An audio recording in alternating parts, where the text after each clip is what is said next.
Hello everyone. In today's class we are going to learn a story that is the ant and the grasshopper यानी चींटी और एक टिड्डा। इसकी कहानी है, इंग्लिश में है। इसे मैं आपको ट्रांसलेट करके एक वर्ड का मीनिंग बताऊंगी।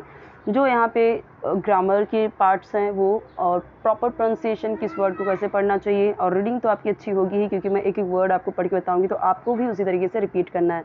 सबसे पहली बात, वीडियो आपको मैक्सिमम रेजोल्यूशन पे देखना होता है ताकि वीडियो क्लियर दिखे। Okay, so let's start. The ant and the grasshopper were best friends with very different personalities. Ant यानी चींटी और grasshopper यानी टिड्डा, were यानी थे। were क्यों यूज़ हुआ है? अगर सिर्फ एक ant होता तो यहाँ पे was होता, लेकिन क्योंकि दो यूज़ हुए हैं, दो यहाँ पे नाउन यानी दो सब्जेक्ट यूज़ हुए हैं, तो यहाँ पे इसीलिए क्या आया, were यानी प्लूरल है इसलिए वेर यूज़ हुआ है। सिंगुलर होता, एक वचन होता तो वॉज आता। बेस्ट फ्रेंड्स, ये तो सबको ही पता है। क्या थे वे? एंट और ग्रासहोपर, देवर बेस्ट फ्रेंड्स, बहुत अच्छे दोस्त थे। विद वेरी डिफरेंट पर्सनालिटीज़, लेकिन बहुत अलग पर्सनालिटी के साथ, यानी कि दोनों ही अलग अलग पर्सनालिटी के थे, बहुत अलग अलग पर्सनालिटी थी, फिर भी they were best friends. The grasshopper would spend his days sleeping or playing his guitar, while the ant would collect food and build his ant hill.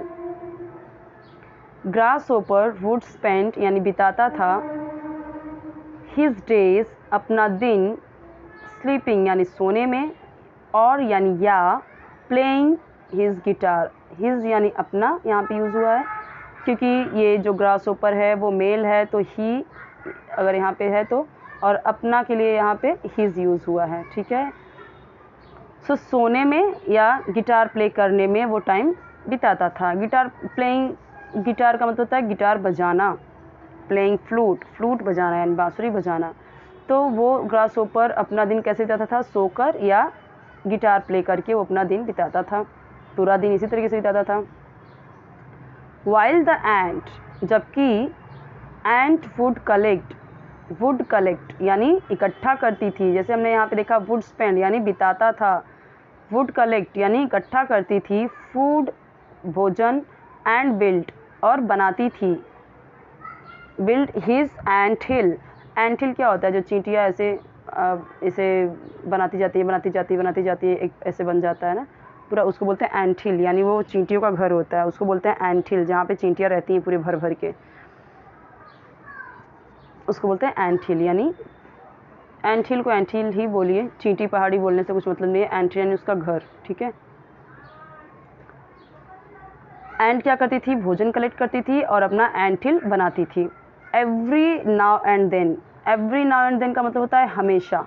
ठीक है, एवरी नाउ एंड देन, हमेशा या बीच बीच में। एवरी नाउ एंड देन का मतलब पूरा एक फ्रेज़ है, एवरी नाउ एंड देन, तो इसका हमेशा या फिर बीच बीच में। The grasshopper would tell the ant, would tell यानी कहता था या कहा करता था, द एंट चींटी को, टू टेक अ ब्रेक आराम करने के लिए, कह रहे आराम कर लो थोड़ा, आराम कर लो थोड़ा, ऐसे बीच बीच में कहता रहता था, हमेशा कहता रहता था। हावेवर, हालांकि, द एंट वुड रिफ्यूज़ मना कर देती थी। अब जहाँ जहाँ पे वुड आ रहा है आप देख रहे हो, थी मना कर देती थी, करता था, बिताता था, इस तरीके से आ रहा है, तो समझ में आ रहा है वुड कैसे यूज़ हो रहा है। द एंट वुड रिफ्यूज़ यानी रिफ्यूज़ का मतलब क्या होता है? रिफ्यूज़ यानी मना कर देती थी, वुड रिफ्यूज़ यानी मना कर देती। एंड कंटिन्यू और लगी रहती थी या करती रहती थी, कंटिन्यू का मतलब लगे रहना, सतत, निरंतर करती रहती थी। टू कंप्लीट हीज़ वर्क, अपना काम पूरा। अब यहाँ पे देखो ये पता चला हिज है वो, यानी वो चींटी क्या है? हिज की, हिज बोला गया है, यानी पूरा काम करता रहता था। वो जो चींटा रहता था वो पूरा काम करता रहता था। या अगर मैं चींटी बोलूँगी ना, करती रहती थी, अगर मेल की तरह बात बोलूँ तो हर आएगा। ठीक है, तो हिज कट के यहाँ पे क्या आ जाएगा? हर आ जाएगा। ओके, वो अपना काम करती रहती थी। एंट को अक्सर हम ऐसे ही बोलते हैं ना, चींटी नाम से पता चलता है कि वो चींटी है, तो करती थी, हमेशा हम फीमेल की तरह ही बात करते हैं। जैसे फॉक्स भी हम लोमड़ी बोलते हैं हिंदी में, तो लोमड़ी ये क्या होता है?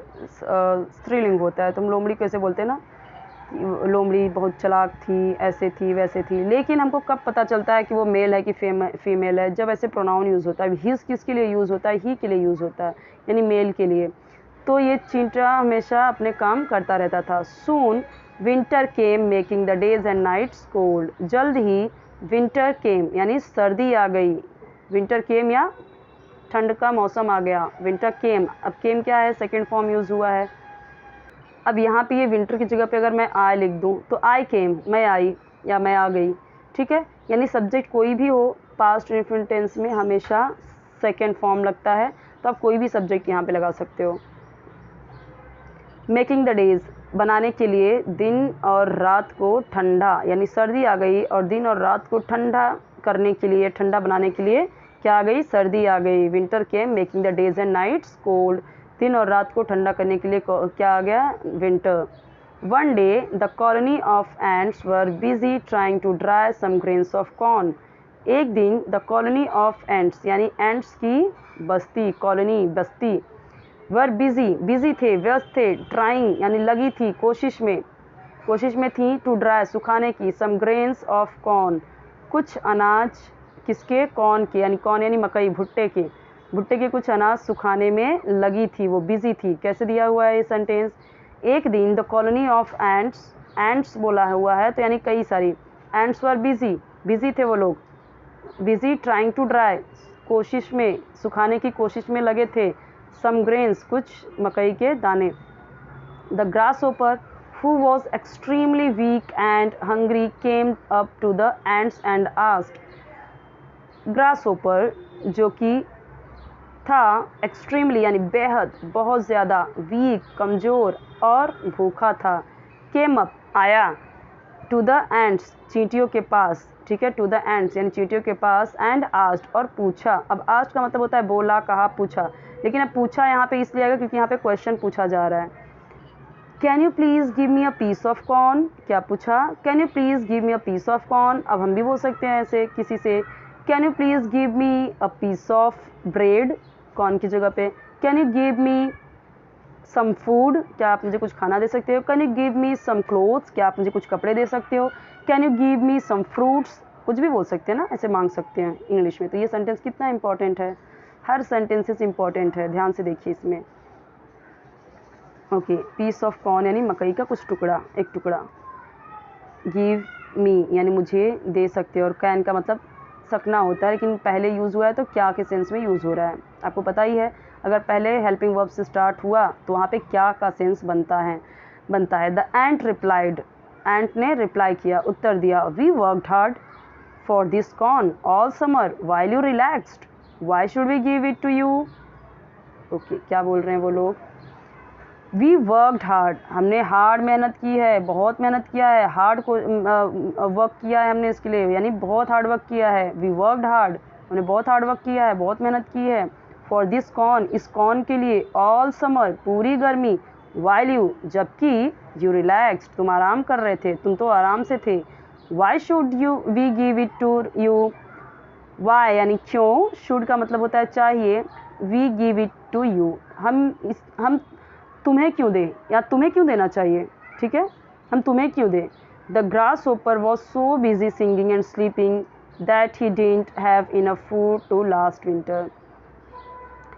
सो ग्रासहोपर था सो बिजी, बहुत बिजी, गाने में और स्लीपिंग में, ठीक है, सिंगिंग में और स्लीपिंग में बहुत ज़्यादा बिजी था।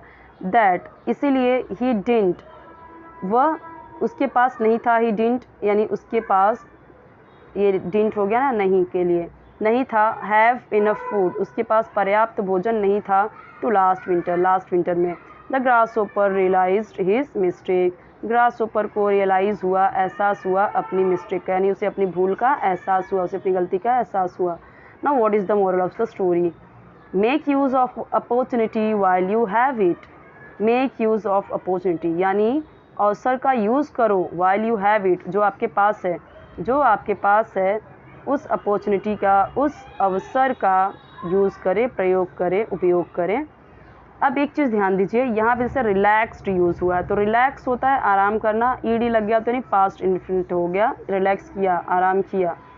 ही वर्कड हार्ड यानी वर्क किया, कैसा हार्ड, ये भी आपका कैसा है पास्ट इंडेफिनिट टेंस। मैं आपको हर बार बताती हूँ पास्ट इंडेफिनिट टेंस क्या होता है, लास्ट में आ ई ए आया, आया गया, किया, सोया, खाया, पिया, ठीक है।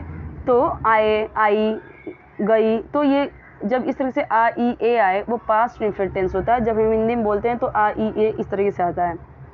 इंग्लिश में कैसे पहचानेंगे कि ये पास्ट में बात हो रहा है, सब्जेक्ट कोई भी हो आपका, हेल्पिंग वर्ब जो वर्ब होता है उसमें ईडी यानी सेकेंड फॉर्म यूज़ होता है। ईडी नहीं समझेंगे ऐसे, क्योंकि कोई में होता भी है कोई में नहीं। अब जैसे सेंट है तो उसमें तो ईडी नहीं लगा, लेकिन अक्सर आप देखोगे ईडी वर्ड ईडी ये यूज़ होता है। Second form, first form, third form ये आपको याद करना होता है, उसे याद कर लीजिए। और सेकेंड फॉर्म हमेशा यूज़ होता है पास्ट इंडेफिनिट टेंस में, वो भी सिंपल में, सिंपल पास्ट में। जैसे ही आप डिड लगाते हो यानी नेगेटिव में कर देते हो या फिर उसको क्वेश्चन में कर देते हो, तो वहाँ से फिर वो पास्ट ये जो है सेकेंड फॉर्म लगा है ये फिर वैसा हो जाता है, यानी कि फर्स्ट फॉर्म में हो जाता है। ओके, जैसे मैं बोली जैसे मैं बोलती हूँ यहाँ पे वी वर्कड हार्ड, हमने बहुत मेहनत किया। अगर मुझे बोलना हुआ हमने कुछ मेहनत नहीं किया है, हमने मेहनत नहीं किया है, so we didn't work hard, we didn't, we आ जाएगा और फिर नॉट के लगाने के लिए नेगेटिव लगाने के लिए उसके पहले डिड यूज़ करेंगे, फिर वर्क कर देंगे, ईडी हटा देंगे। We did not work hard, हमने हार्ड वर्क नहीं किया। I did not work hard, मैंने हार्ड वर्क नहीं किया। You did not work hard, did not समझ रहे हैं ना, वो डिडंट आता है इस तरीके से, वो उसका कॉन्ट्रैक्शन होता है। ये ओ की जगह पे ये अपोस्ट्रॉफी लगा देते हैं, ठीक है। ओके, और एक चीज़ और है यहाँ पे कैन, ये मॉडल ऑक्सिलरी होते हैं हमारे, कैन, कुड, वुड, ये सारी चीज़ें, शुड, ये सब मॉडल ऑक्सिलरी होती हैं। इनका जो वर्ब होता है वो हमेशा फर्स्ट फॉर्म में ही होता है और कुछ यूज़ इसमें ज़्यादा नहीं होता। कैन का हो सकता है कैन का यूज़ होता है हिंदी में सकता है, सकती है, सकते हैं। कैन आई टेक इट, क्या मैं यह ले सकती हूँ। Can you give me your pen, क्या तुम अपना पेन मुझे दे सकते हो। इस तरीके से सकना में आता है इसका यूज़। आई होप कि आपको समझ में आया होगा। इस तरह की बहुत सारी वीडियोज़ हैं ऑलरेडी बने हुए हैं, इंग्लिश स्पीकिंग कोर्स करके प्लेलिस्ट है, उसमें इस तरह की बहुत सारी वीडियोज़ हैं, उसमें मैंने बहुत सारे हेल्पिंग वर्ब यूज़ करके बताए हुए हैं, बहुत ही डिटेल में समझाया हुआ है। यहाँ पे मैंने बहुत डिटेल में नहीं समझाया इसलिए क्योंकि ये सारी चीज़ें मैं समझा चुकी हूँ आपको हर वीडियोज़ में, इसलिए ज़्यादा टाइम आपका वेस्ट ना करते हुए, क्योंकि वहाँ से आपने समझ ही लिया होगा, तो यहाँ पे इसलिए मैं कुछ समझा नहीं रही हूँ। टेंसेस वगैरह के अलग से वीडियोज़ हैं, प्लेलिस्ट हैं इंग्लिश के, आप उसे चेक कीजिए, आपको मिल जाएंगे। ओके, ज़रूर चेक कीजिए। और आपको कोई भी वीडियो चाहिए राइटिंग स्किल्स रिलेटेड, इंग्लिश से रिलेटेड, कोई भी आपके सब्जेक्ट से रिलेटेड या जिसको इंग्लिश सीखना है, आपको कोई भी वीडियो चाहिए, सिचुएशनल वीडियोज़, जैसे कई सारे वीडियोज़ मैंने बताए, जैसे कि सिचुएशनल लाइक बैंक में है या फिर कहीं पे भी हैं, वहाँ पे कैसे बात किया जाए, स्कूल में, कॉलेज में कैसे बात किया जाए, जैसे आप प्लेन में है तो कैसे बात किया जाए, मार्केट में है तो कैसे बात किया जाए, हर जगह के लिए अलग अलग से वीडियोज़ हैं। ओके।